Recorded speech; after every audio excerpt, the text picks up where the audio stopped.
안녕하십니까. 새로운 999 채널에서 지지아나 프로그램을 맡은 전직 경기방송 소영선 PD입니다.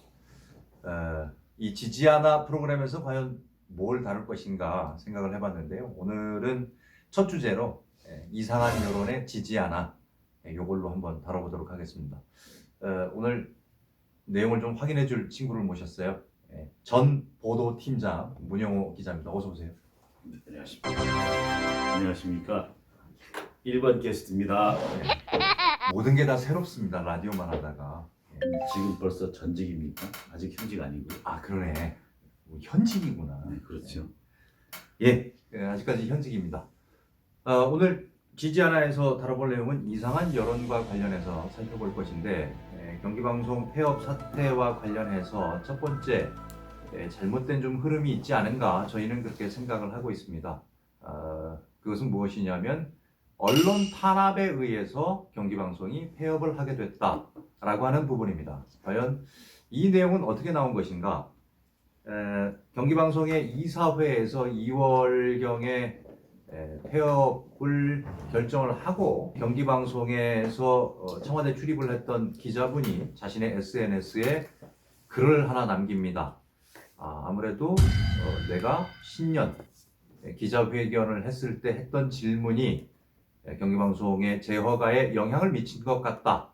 이제는 결단할 필요가 있는 것 같다. 이러한 내용의 글이었습니다. 그러면서 조선일보를 비롯해서 많은 언론에서 그 글을 보도를 했죠. 그리고 댓글들을 보면 이렇게 언론 탄압을 해도 되는 것인가 라고 하는 의견들이 여론들이 형성이 됐는데 이상한 것은 저는 그렇게 생각하지 않습니다. 왜 그런지 오늘 문영호 기자하고 얘기 나눠보도록 하겠습니다. 일단은 이 김혜령 기자가 있었잖아요. 네. 지금은 이제 퇴사하셨고, 네. 그분이야말로 이제 전직 기자죠. 그렇죠. 어느 정당의 대변인을 맡으셨어요. 선대위. 네. 예. 그러면서 SNS에 글을 남기셨는데 어떤 내용의 글을 남기셨나요? 과거 남긴 게 그런 거죠. 2019년이죠. 작년 1월 대통령 신년 기자회견에서 대통령에 대한 저의 질문이 결국 경기방송의 재허가권까지 영향을 미쳤다. 결단이 필요하다고 결론지었다. 네. 라고 이제 SNS에 남겼죠. 예. 말씀 다 하셨기 때문에. 네네. 그게 결국 이 정치적인 프레임, 경기방송 재허가가 이 대통령이니까 또 더불어민주당 아니겠습니까? 네. 이 더불어민주당에서 색깔을 씌워서 경기방송 재허가에 영향을 미쳤다. 그게 방송통신위원회에 압력을 행사했다 이렇게 보이는 거죠. 예. 이제 첫 번째로 저는 이해가 안 되는 게 이거부터 좀 확인을 해보죠. 네. 결단이 필요한 것 같다라고 하신 건데 결단이라고 하는 건 무슨 내용인 겁니까? 이제 본인이 그만둬야 되겠다는 상황이었던 것 같은데 가만 보면 예. 그때 당시 회사에서 김혜령 기자를 부르기도 했고요. 예.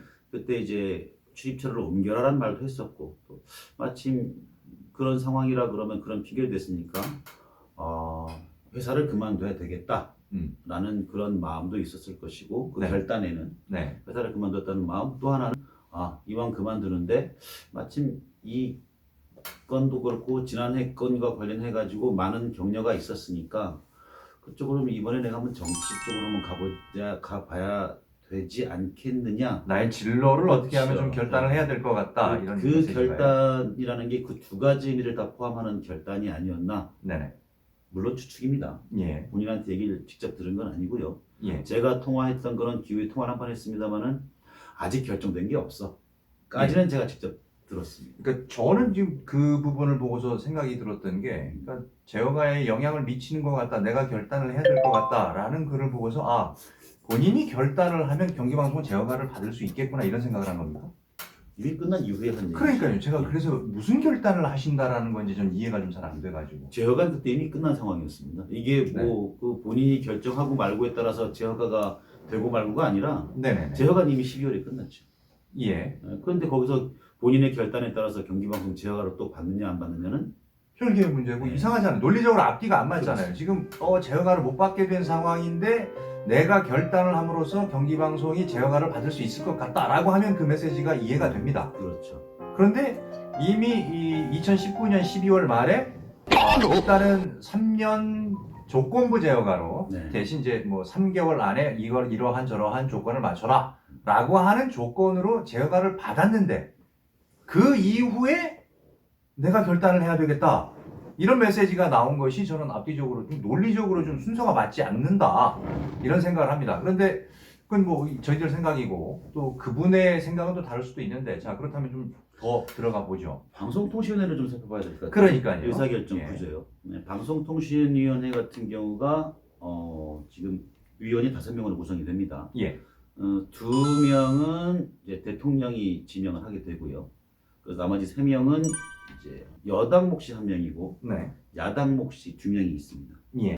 보면은 지금 한상혁 위원장이 대통령이 지금 지명한 분이고요. 네. 여기에 또 이제 김창룡 의원 이분도 대통령이 지명을 했어요. 네. 한상혁 위원장 같은 경우는 뭐 전 민원연 예. 그 공동 대표하신 분이고, 예. 그다음에 더불어민주당 추천한 인사가 허욱 부위원장이 있습니다. 이분이 예. CBS I 사장을 하셨던 분이고요. 예.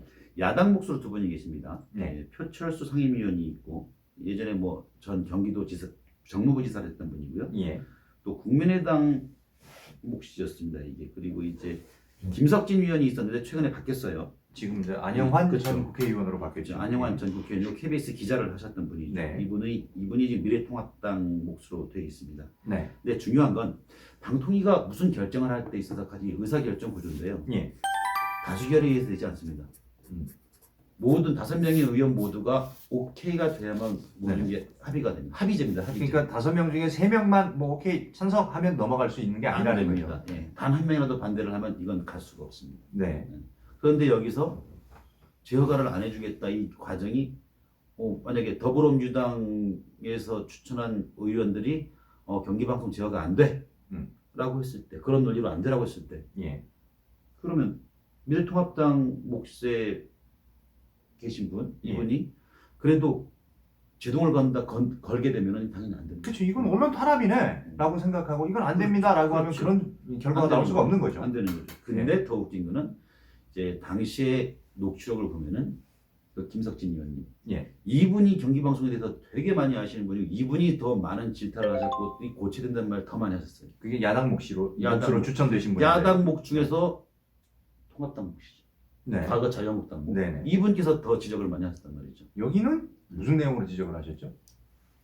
또 소유 지분 구조 그 과거 소유 쭉 경영분리도 좀 소유 이상하고 지분 몇 번 분리. 우리가 심사를 했는데 이거 몇 번째냐? 3년마다 하는데 한 3번 연속 이런 얘기가 나온 것 같더라. 이런 내용을 다 알고 계셨던 거죠. 그렇죠. 예.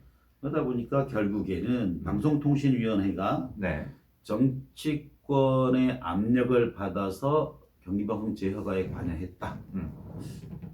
라고는 구조적으로 볼 수가 없다. 이렇게 네네. 결론이 나는 거죠. 그러면 간단하게 정리를 해보면 저희 입장에서는 새로운 999 입장에서는 이 모 당의 선대위 대변인을 맡고 계신 전직 경기방송 그 기자님께서 네. 자신의 SNS에 글을 올린 것 자체가 이해가 안 되네요. 시간적인 흐름도 이해가 안 되고, 그렇죠. 예, 방통위에서 나왔던 내용을 봐도 이해가 안 되고, 그 회의록도 다 공개가 되지 않았습니까? 그렇죠. 저는 이해되는 게 뭐겠습니다. 이제 한 20년 이상을 저희하고 한솥밥을 먹으셨는데 본인이 가시는 길에 뭐 필요하다면 저희 도움 받을 수 있겠지만 저희가 네. 지금 상황이 안 좋지 않습니까? 예. 근데 이걸 굳이 딛고 서셔야 되는지에 네. 대한 부분이고요. 저는 예. 지금 묻고 싶은 거는 혹시 저희도 모르는 어떤 근거를 딱 가지고 계신지 예. 적어도 이것만큼은 해명을 해주셨으면 속이라도 시원하겠다. 네. 차라리 그런 국회의원이 있었고 정치인이 있다 그러면 그분하고 저희가 그냥 단판을 짓고 싶은데 네네. 왜 한솥밥 먹던 사람하고 우리가 싸워야 되겠습니까? 예. 이런 부분에 대해서는 좀 답을 해주셨으면 하는 바람입니다. 일단 뭐 이런 것 같다라고 본인의 어떤 감정을 표현하신 거고 느낌을 표현하신 건데 저희는 그래서 그 근거를 구체적으로 제시를 해달라라고 요구를 하고 있습니다. 제가 질문 드려도 됩니까? 어떤 거? 예, 마음대로 하세요. 답변하실까요? 그분이 상대 안 하실 것 같아요. 예. 근데 이것만 기억해 주시면 좋겠습니다. 저희는 곧 길거리에 나앉게 생긴 실직자가 될 위기에 처해 있는 사람들입니다. 누구보다도 이러한 원인을 제공한 사람들에게 화가 날 수밖에 없죠. 그런데 경기방송이 언론 탄압에 의해서 이런 상황이 됐다라고 하면 저희가 화를 내야 되고 비난을 해야 될 상대에게는 다 할 수 있을 겁니다. 그러니까 정치권이 그랬다? 그러면 저희가 정치권을 향해서 싸울 겁니다. 그렇죠. 근데 지금까지 정치권을 향해서 저희는 싸우고 있지 않습니다. 그거를 기억해 주시면 됩니다. 그러니까 경기방송이 폐업을 했다. 언론 탄압에 의해서 폐업당한 거다라고 한다면 그 손해는 저희가 지금 가장 막중하게 입고 있는데 그 사람들은 정치권에 대해서 비난하지 않습니다. 그렇게 느낌을 갖고 있지 않기 때문이죠. 이건 언론 탄압에 의한 것이다라고 생각하고 있지 않기 때문에 그렇습니다. 그것만 기억하시면 될 것 같습니다. 오늘 이 시간은 여기서 이렇게 마칠까요? 네. 근데 뭐 더 할 얘기 있으실까요? 진행자 입장에서 너무 많이 알고 얘기하시는 거 아니에요? 저한테 많이 들어야 되는데. 자연스럽게 합시다. 네, 알겠습니다. 유튜브로 하는 건데. 네. 예, 오늘 이렇게 마치도록 하겠습니다. 다음번에 또 다른 내용 가지고 찾아오도록 하겠습니다. 지금까지 문영호 기자였고요. 저는 소영선이었습니다.